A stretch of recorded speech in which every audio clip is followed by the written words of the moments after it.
as it unfolds. But now onto a different one and over to Europe. Russia's top general Valery Gerasimov says Moscow's forces are advancing along the entire front line in Ukraine, focusing on encircling Ukrainian troops in Myrnohrad. He claims Russia has taken over 30% of the town's buildings. However, Ukraine denies the claim, saying its forces still hold parts of Myrnohrad and are resisting Russian attacks, forcing Moscow to pay a high price for relatively small gains.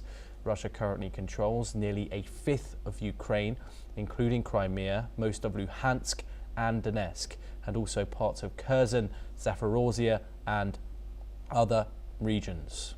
Earlier, Russian President Vladimir Putin has warned Russia will take full control of the Donbas region unless Ukrainian forces withdraw. Kiev has rejected the demand, vowing to defend its territory.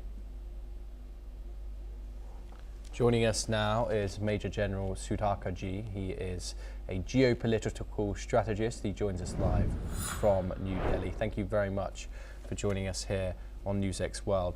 Of course, both sides once again denying each other's claims. Russia, of course, claiming advances and Ukraine rebutting them. With the diplomatic background going on, with talks of territorial gain, do you think Russia is upplaying or downplaying its moving forward on the battlefield?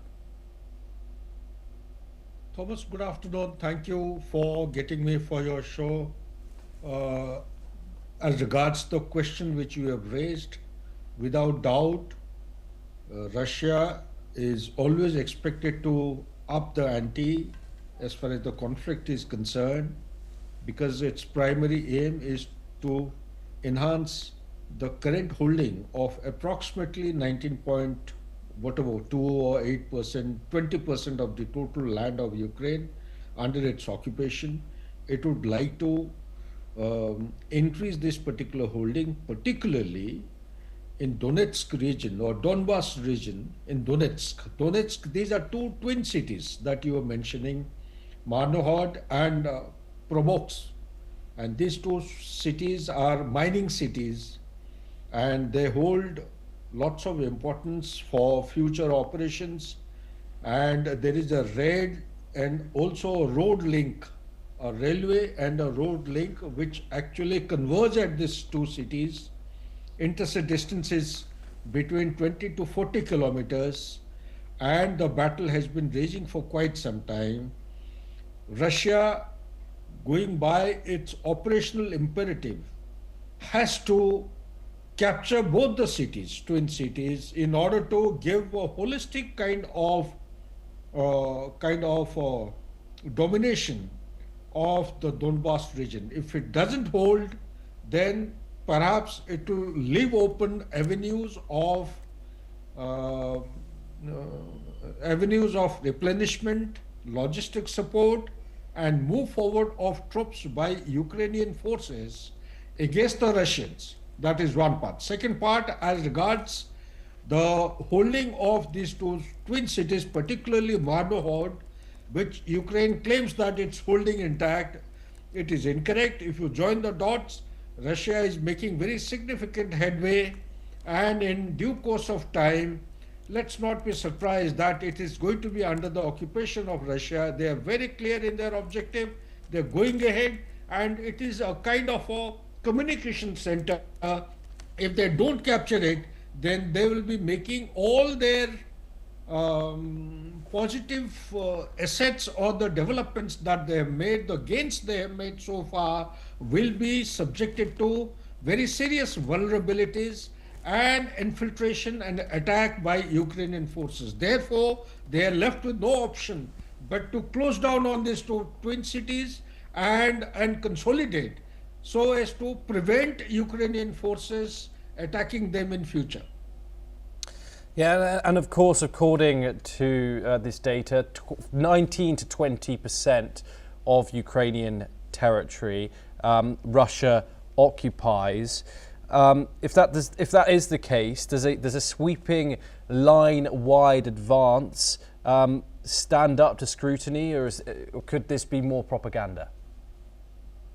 No, this is actually the realistic and the pragmatic or military operations which are going on, and they're under the occupation of Russia is absolutely real and truthful. There is no propaganda in this. In fact, if you allow me to add on, being a military man, I would say Russia would continue if the peace doesn't begin or the ceasefire doesn't begin in time, if it keeps getting delayed. My take on the whole issue, if I have to put my feet in the shoes of Putin, not that it is to be encouraged, his military operations would become viable and comprehensive only if he extends the line of contact towards Odisha, thereby denying all the porting and the berthing facility of the ships and the frigates of Ukraine and other like-minded countries in support of Ukraine to Black Sea. That should be his objective. If I have understood his plan and mind, his aim would be to extend the line and carry forward the operations towards Odisha as soon as possible. Hopefully in foreseeable future, that would be his objective. But as of now, 19.2% is not a propaganda. It is under occupation by Russia, and it is unlikely to be negotiated by Putin because there are 30% of the population in Donbas region are Russian-speaking origin, and the Russian language has been excluded from the constitution of Ukraine. That is actually the bottom line, a point of trigger, which is compelling. One of the reasons why as2 Russians are being compelled to extend their support and so as to ensure safety and security of the Russian-speaking Ukrainians in the Donbas region.